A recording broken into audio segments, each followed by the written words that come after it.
So in this Moomoo tutorial video, I'll be showing you guys how to buy Goldman Sachs stock, ticker symbol GS, on the Moomoo application. So you open up Moomoo. Once that is done, I want you to go to the top right and press on the magnifying glass or the search icon.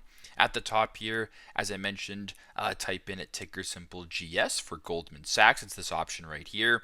Now, if you're in Canada, there's two different options. You can select the Canadian one, Goldman Sachs CDR or Canadian Hedge, or if you're in the States, or you just want to go ahead and buy the American one, just press the one at the top. Now, once you're here, I want you to go down to the bottom left and press on the orange trade button, and then press on buy.